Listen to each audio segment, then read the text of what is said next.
Hello learner, welcome to my channel Study of Amro.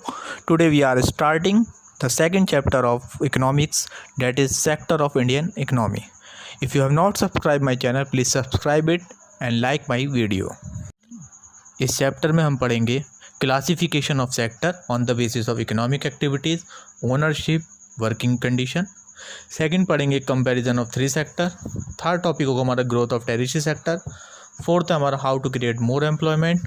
Fifth NREGA 2005 और last है हमारा time to revise. So let start. हर इंसान दो तरीके की एक्टिविटी करता है. एक होती है इकोनॉमिक एक्टिविटी और दूसरी होती है non economic activity. Economic activities वो एक्टिविटीज़ होती है जो पैसा कमाने के लिए करता है, और नॉन इकोनॉमिक एक्टिविटीज़ वो होती है जो समाज को सेवा देने के लिए की जाती है, पैसा कमाने के लिए नहीं की जाती.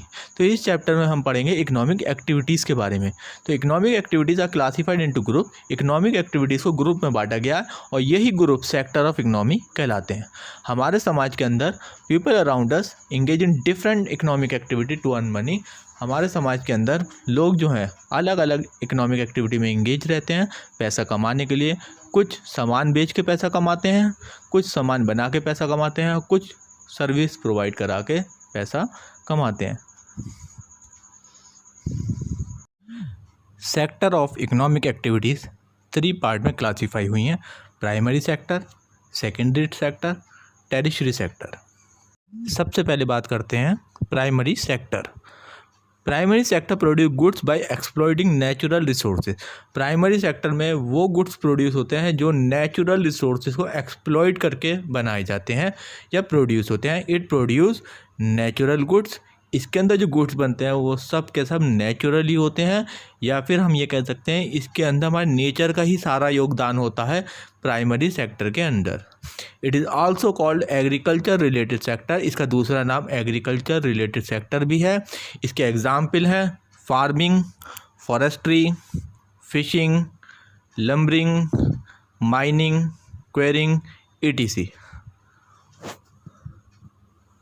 नेक्स्ट है हमारा secondary sector. Secondary sector convert raw material into final product. Secondary sector के अंदर कच्चे माल से पक्का माल तैयार होता है. It is associated with manufacturing और इंडस्ट्रियल एक्टिविटी. ये मैन्युफैक्चरिंग और इंडस्ट्रियल एक्टिविटी से रिलेटेड है, इसी वजह से इसको मैन्युफैक्चरिंग और इंडस्ट्रियल सेक्टर के नाम से भी जाना जाता है. इसके एग्जाम्पल हैं जैसे conversion of sugar cane into sugar, गन्ने से चीनी तैयार करना, स्टील तैयार करना मिनरल से, जैसे कॉटन से कपड़ा तैयार करना, वुडन पल्प से पेपर तैयार करना. ये सब सेकेंडरी सेक्टर के एग्जाम्पल हैं. और थर्ड है हमारा tertiary sector. Tertiary sector help in develop primary and secondary sector. Tertiary sector primary और सेकेंडरी सेक्टर को डेवलप करने में मदद करता है. It is also called service sector. इसे सर्विस सेक्टर भी बोलते हैं because it provide service to primary and secondary sector, क्योंकि ये प्राइमरी सेक्टर और सेकेंडरी सेक्टर को सर्विस भी प्रोवाइड कराता है. इसके एग्जाम्पल है जैसे ट्रांसपोर्ट, कम्युनिकेशन, बैंकिंग, etc. अब इन तीनों सेक्टर को इस एग्जाम्पल से हम समझ सकते हैं कि एक फार्मर ने अपने फील्ड में शुगर केन बोया, तो शुगर केन जो बोना है वो प्राइमरी सेक्टर का एग्जाम्पल हो गया. अब जब शुगर केन को काटा और ट्रक में लोड किया तो ये ट्रक की सर्विस दी जा रही है, ये टेरिशरी सेक्टर है. अब शुगर केन फैक्ट्री में गया, मिल में गया, वहाँ शुगर केन से शुगर तैयार हुई, तो ये सेकेंडरी सेक्टर.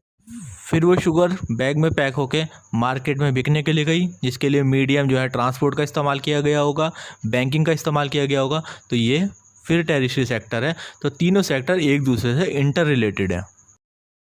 लास्ट टॉपिक में हमने पढ़ा था प्राइमरी, सेकेंडरी और टेरिशरी सेक्टर के बारे में कि जिस तरीके से प्राइमरी सेक्टर में गुड्स प्रोड्यूस होते हैं, सेकेंडरी सेक्टर में उनका फाइनल फॉर्म में उनको कन्वर्ट किया जाता है, और टेरिशरी सेक्टर में किसी सर्विस के थ्रू उसको यूजफुल फॉर्म में लाया जाता है.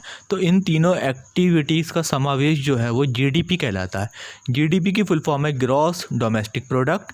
It is the final goods and service produce in an economy. हमारे देश में होने वाले जो फाइनल गुड्स और सर्विस हैं, फाइनल गुड्स का मतलब है वो गुड जो रेडी टू यूज़ है, जिसको अब हम डायरेक्टली यूज़ कर सकते हैं, वो जो प्रोड्यूस होते हैं इकोनॉमी के अंदर, वो जीडीपी की कैटेगरी में आते हैं. It is the sum of production of three sector, या हम ये भी कह सकते हैं ये प्राइमरी, सेकेंडरी और टेरिशरी सेक्टर का जो सम है, तीनों सेक्टर का जो जोड़ है वो जीडीपी है. पूरी दुनिया में जो हाईएस्ट जीडीपी है वो यूनाइटेड स्टेट्स की है और इंडिया की जो है जीडीपी में 5th रैंक है। ग्राफ के अंदर शो हो रहा है कि 1973 में प्राइमरी, सेकेंडरी और टेरिशरी सेक्टर का कितना % शेयर था और 2013 में आके ये दिख रहा है कि टेरिशरी सेक्टर का शेयर बहुत तेज़ी से बढ़ गया है, जबकि 1973 में प्राइमरी सेक्टर का शेयर ज़्यादा था। जैसा कि हमने लास्ट टॉपिक में पढ़ा है कि 1973 में प्राइमरी सेक्टर का शेयर बहुत ज़्यादा था और टेरिशरी सेक्टर का शेयर उससे कम था और सेकेंडरी का उससे कम था, मगर 2013 में ये फिगर उल्टी हो गई कि 2013 में टेरिशरी सेक्टर जो है एक लार्जर सेक्टर बन के सामने आया। तो इसके पीछे क्या कारण है, किस वजह से टेरिशरी सेक्टर ज़्यादा फेमस हुआ, ये हम अगले टॉपिक में पढ़ेंगे। Importance of tertiary sector. Tertiary sector के फेमस होने के या फिर ग्रोथ होने के कई सारे कारण हैं, जिसमें पहला है more services. It provide basic services. Tertiary sector वो बेसिक सर्विसेज प्रोवाइड कराता है जो किसी देश के लिए बहुत ज़्यादा असेंशियल होती है, जैसे bank, hospital, transport, post office, telegraph, police station, school, etc। Second है हमारी development of service like trade and transport communication lead to the development of agriculture and industry. जैसे जैसे ट्रेड, ट्रांसपोर्ट और कम्युनिकेशन में सुधार होता जा रहा है, डेवलपमेंट होता जा रहा है, वैसे वैसे एग्रीकल्चर और इंडस्ट्रीज़ में भी खूब ज़्यादा डेवलपमेंट देखा जा सकता है। और थर्ड है हमारा टेरिशरी सेक्टर बहुत ज़्यादा सर्विस प्रोवाइड कराता है, इस वजह से लोगों की इनकम भी जो है राइज़ हुई है और इनकम राइज़ होने की वजह से और ज़्यादा सर्विस की डिमांड बढ़ी है, जैसे टूरिज़्म की, शॉपिंग मॉल्स की, प्राइवेट स्कूल्स की, मॉडर्न टेक्नोलॉजी की, मोबाइल की, कंप्यूटर की, लैपटॉप की, etc। Classification of sector on the basis of ownership दो हैं, प्राइवेट सेक्टर और पब्लिक सेक्टर। प्राइवेट सेक्टर किसी प्राइवेट इंडिविजुअल का हो सकता है और पब्लिक सेक्टर गवर्नमेंट का होता है। Private sector is manage and control by private individual और कंपनीज। प्राइवेट सेक्टर को जो है कोई भी प्राइवेट व्यक्ति या कोई कंपनी चला सकती है। The main motive of this sector is profit. इस सेक्टर का मेन मकसद होता है प्रॉफिट कमाना। इसके एग्जाम्पल हैं जैसे Reliance India, Tata Motors, V Mart, etc। Public sector वो सेक्टर होते हैं जिसको कंट्रोल करती है government. It is manage control by government. ये गवर्नमेंट के द्वारा मैनेज और कंट्रोल किए जाते हैं। The main purpose of this sector is service motive, not profit motive. इनका मेन मकसद होता है कि समाज को सर्विस देना, ना कि प्रॉफिट कमाना। जिसके एग्जाम्पल हैं railway, post office, LIC, etc। Classification of sector on the basis of working condition दो हैं, ऑर्गेनाइज सेक्टर और अनऑर्गेनाइज सेक्टर। ऑर्गेनाइज में रेगुलर वर्क होता है और अनऑर्गेनाइज में रेगुलर वर्क नहीं होता है। ऑर्गेनाइज सेक्टर वो सेक्टर होते हैं जहाँ पे जॉब रेगुलर होती है। एक बंदा सुबह को फिक्स टाइम पे नौकरी के लिए निकलता है, शाम को फिक्स टाइम पे घर आता है और महीने में उसे फिक्स सैलरी मिलती है। तो organise sector the term of employment are regular. इसके अंदर एम्प्लॉयमेंट रेगुलर होती है। People have right to work and fix working hour. इसमें काम करने के आवर्स फिक्स होते हैं। It follow rules and regulation of government. ये गवर्नमेंट के रूल्स और रेगुलेशन को फॉलो करते हैं। They get paid leave, payment during holidays, provident fund, pension, etc। इन्हें अपनी नौकरी के साथ साथ और भी एक्स्ट्रा बेनिफिट मिलते हैं, जिसके एग्जाम्पल हैं person working in a bank. कोई पर्सन बैंक में काम करता है, स्कूल में जॉब करता है, किसी गवर्नमेंट इंस्टीट्यूशन में काम करता है। अनऑर्गेनाइज सेक्टर वो सेक्टर होते हैं जहाँ पे जॉब रेगुलर नहीं होती है, जैसे एक मज़दूर, जैसे एक ठेला चलाने वाला। तो इसके अंदर पहला पॉइंट है in this sector the term of employment are not regular. इसके अंदर एम्प्लॉयमेंट, रोज़गार रेगुलर नहीं होता या फिर किसी बंदे को रोज़ाना काम नहीं मिलता है। They are not registered by the government. ये गवर्नमेंट के थ्रू रजिस्टर्ड नहीं होती। They do not have fix working time.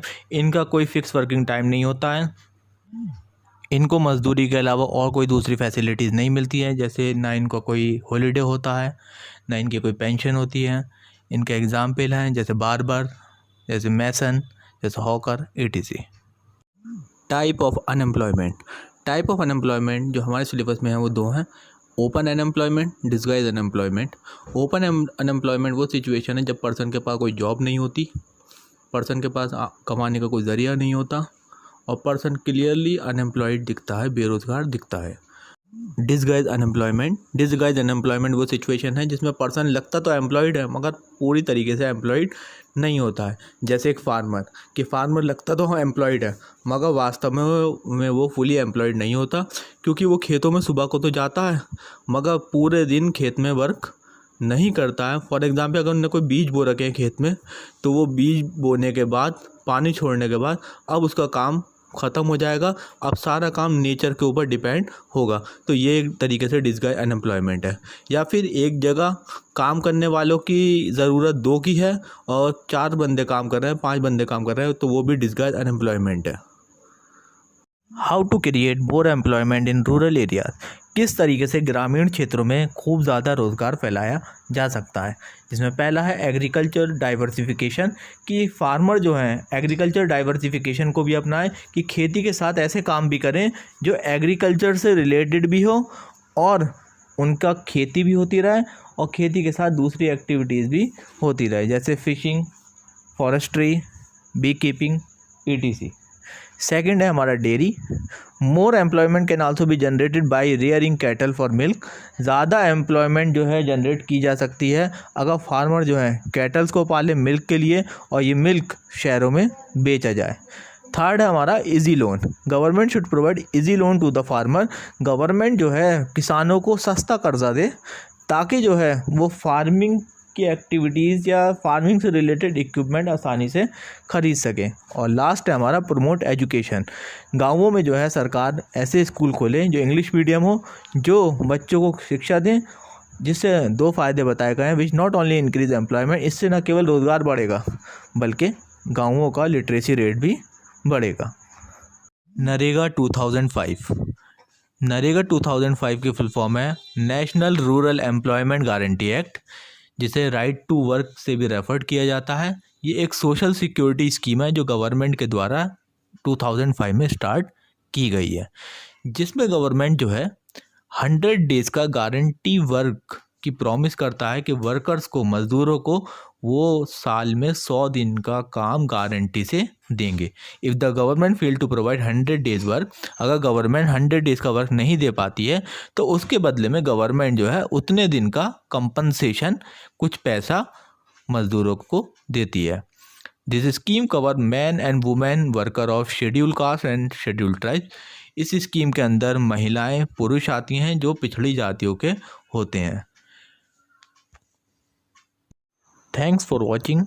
Please like, share and subscribe to my channel.